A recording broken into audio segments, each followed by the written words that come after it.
Hello, welcome to Chop Shop Motors. My name is Clay, and I'd love to bring you along on a video today.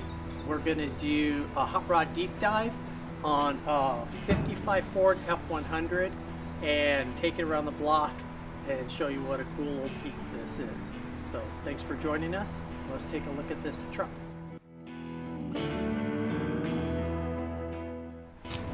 So this truck is, we've got a series of videos on this truck as we built it out of parts that I had accumulated. So one day Shelby was over here and we were doing some stuff in the shop, and we had the big idea of doing a 30-day truck build. And so 30 days worth of time, the goal was to put this truck together, and I pretty much hit it. And so this is the outcome of a whole bunch of leftover pieces that probably would have never made it onto a project because they just weren't quite nice enough.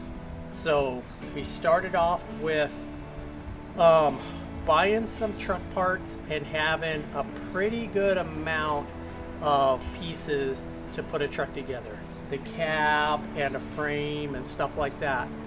And what we did is we bought this truck over here, which was an exceptionally nice 3/4 ton 55 Ford truck, and it allowed me to have enough really nice parts to set aside that we could really take the leftovers from the 3/4 ton and put this truck together. So this truck is started out as a 3/4 ton long bed. We shortened the frame and we changed all the suspension over to F100. So it's a F100 as far as everything that matters other than the VIN number. So the VIN number still shows it as an F250, which is fine. I couldn't care less about that part. This is a true to life 55 F100. It's got a 6-cylinder 3-speed in it, and stock drum brakes, things of that nature. So let's kind of look at it.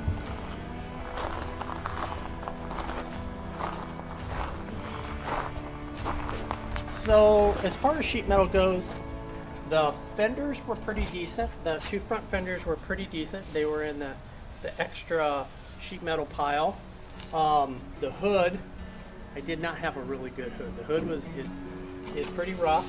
The hood that I had 5 hoods.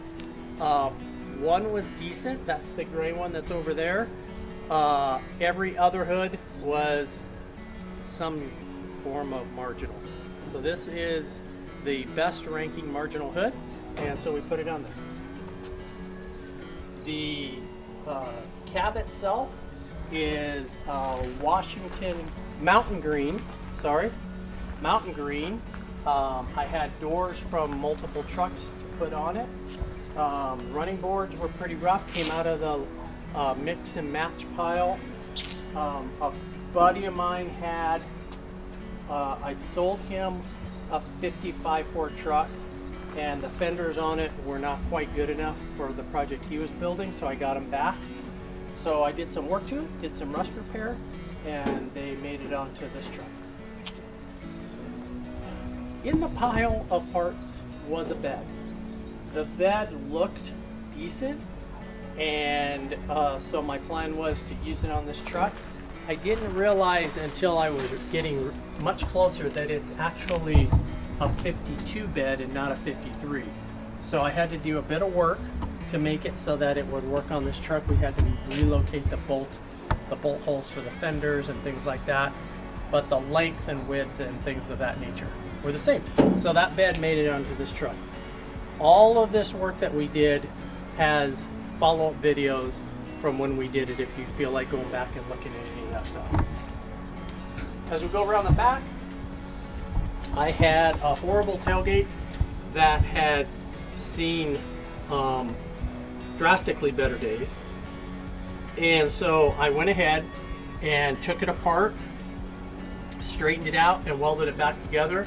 And that's the tailgate we have. It looks presentable enough for this truck. Things like the bumper that are on the back were in the pile that really would have never made it to a super nice truck. It's a interesting bumper made probably back in, you know, mid 50s by you know, a little fabrication shop just for old trucks, and it worked perfect back then, so I put it on this truck. As we come around, it's got 16-inch steel wheels. It has bias ply tires. I put a new set of tires on the front. The rears I bought at the Pomona swap meet. Super nice shape with new tubes, and it gives the truck kind of a fresh look. It makes it safe to drive.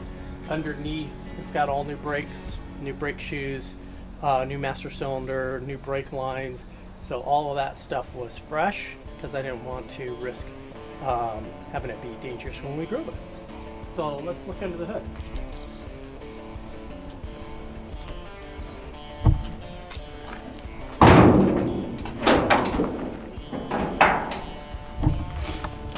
So under the hood is a stock 223. It is, it runs pretty decent. It had a Ford remanufactured motor put in it at one time in its life, and so I did a valve job on it and connected the wires that were broken off or cut off through its life of being kind of parted out, which is really what this truck went through. It got parted out prior to me getting it. So I fixed the wiring, hooked everything up, got the motor running. I rebuilt the carburetor multiple times, put a couple fuel pumps on it, had the gas tank redone, put a booster pump on it so that it would pick up the prime. Little things that seem to plague it. I think I've gotten all those fixed. And it looks a little sketchy underneath the hood, and that was because the goal for this truck was really just to see if we could put all these parts into one vehicle, which we did. And then I traded with a fellow hot rodder to get it painted a single color, a satin finish of mountain green, which made it look like it wasn't abandoned in the driveway. So I'm pretty happy with that, and it doesn't show off all the little dings and dents. So that's kind of the nature of how it looks up front. It's got a super nice grille in it. I didn't have a crusty grill. All I had was nice grills. It's got a nice grill. It's got the 6-cylinder emblem. It's got probably a mid-40s fog light on it that works. I took the bumper that I had and cut it apart and welded it back together so it was straighter, and that kind of made up the truck. It all fit the theme. So accessory wise, the truck doesn't have any options. It's a heater delete 6-cylinder, no power steering, no power brakes, no automatic, no V8, no radio, no passenger side rear view mirror, no passenger side sun visor. So really nothing. The truck is as basic as it gets. So as far as the paint goes, Axis Paints, calling it Axis Paints, has painted the last 3 projects that we've worked on. So if you looked at this at the 72 F100 truck, hot rod deep dive of Shelby's truck, Colin painted that. If you look back in the videos, you'll see a red 64 F100. He painted that one. He does some phenomenal work. Super highly recommend him if you're in the Phoenix area. He painted this one. The goal was not to take all the dents out. So if you look at it and you go, well, it's not perfectly straight, that was not what I was paying for, was to make it perfectly straight. But he did the paint. He did a nice job for what we were after. The one thing I have to continue to say about Colin is when he says he's going to do it in a certain amount of time, he does it. And for a body man, that's a rarity. So a little shout out to Colin. Okay, so now we look at the inside. The inside has the original paint on the dash, and you can see how well it matches to what Colin did. It is back to original. It only has really the switches and gauges that it would have had when it was came off the showroom floor, if this even was ever in the showroom. It has custom cab doors on it, so that's why it does not have plates over the doors, and it has these holes, because it's possible that I put the door panels back on and repaint the inside of the doors. But for now, it kind of is what it is. It's got the factory steering wheel, all the gauges work, all the switches work. It's got, you know, glove box, ashtray, everything is as it was when it was new. The seat is a little crispy, a little crunchy, and we'll probably redo the seat. The other thing we might do is put a new floor mat in it.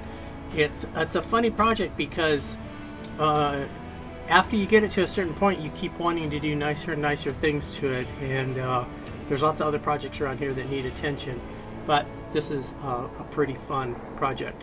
The windshield's pretty pitted, but that's the one that was in it.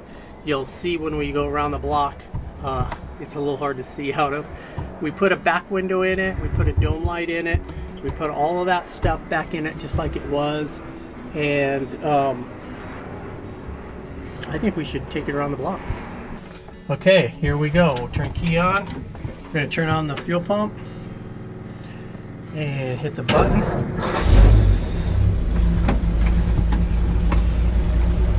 Right. It's got an extra set of gauges in it, but the original gauges in the dash work too. So we're covered both ways. Oil pressure is good. It shows about 60 pounds of oil pressure, which is pretty phenomenal actually. Brakes are good, like I said, so it takes a little of the risk out of driving an old truck when you can actually stop.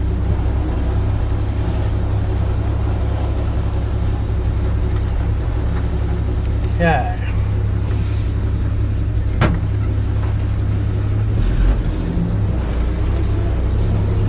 It's a little cold, so I'm getting a little choked. Wake it up just a little bit. With these old trucks, everything that happens automatically on the new cars, you got to do manually.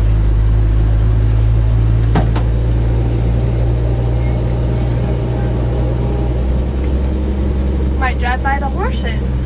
We're going to drive by all kinds of stuff. So this has got a non-synchro 3-speed.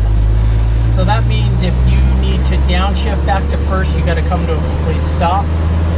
So it means navigating these speed bumps of the neighborhood is a little bit more work.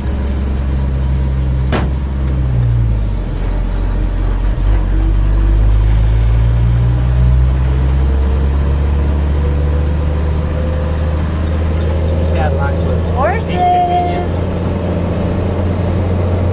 It's a good test of the windows if you can see the horses. It'd be amazing if you could see much out of it.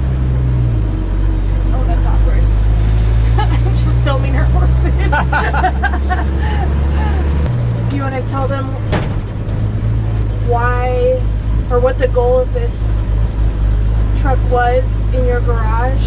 You know, you said that it was a 30-day truck build, and that you were just trying to put it together.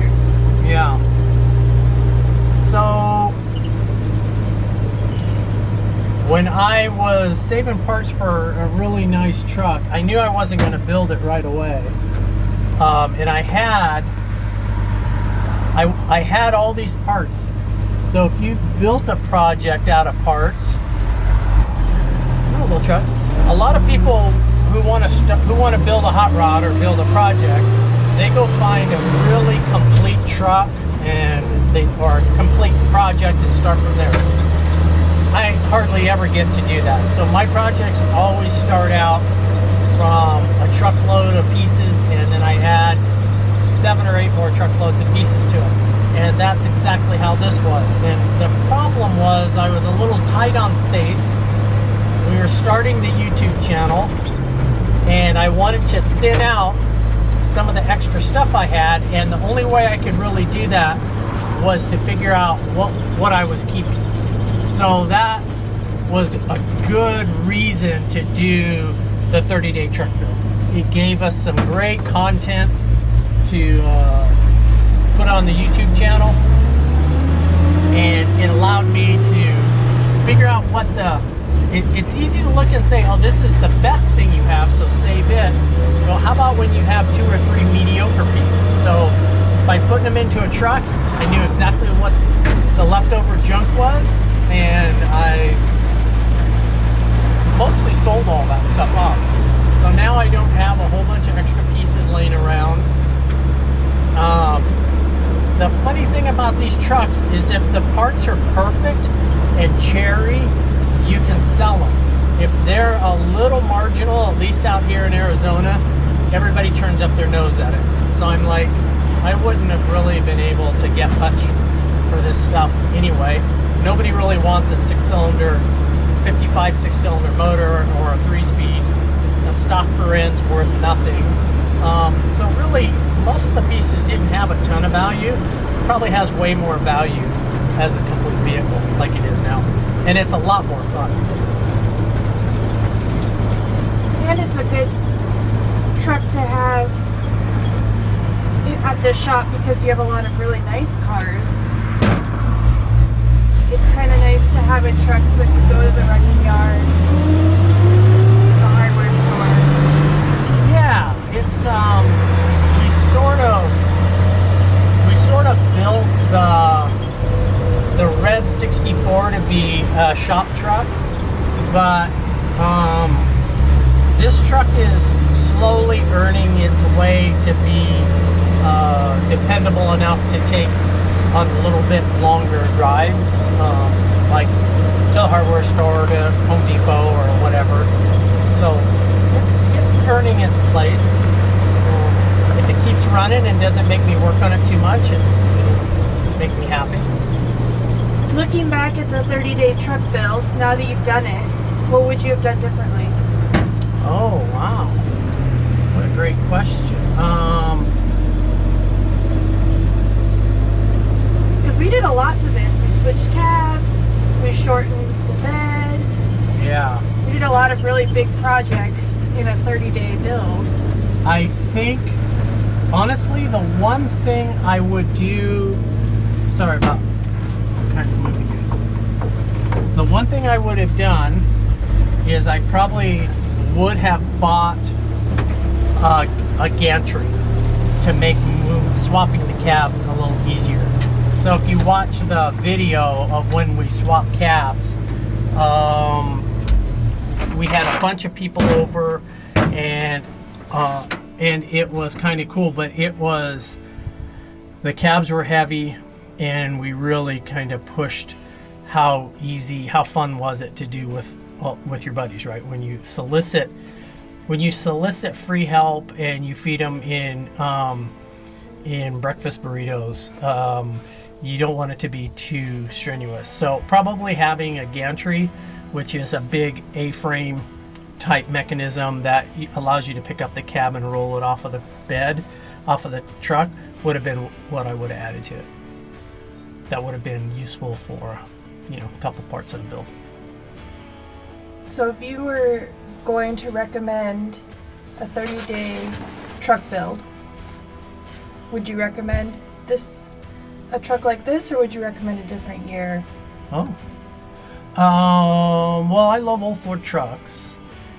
You see quite a few people who do this kind of stuff on YouTube. Probably not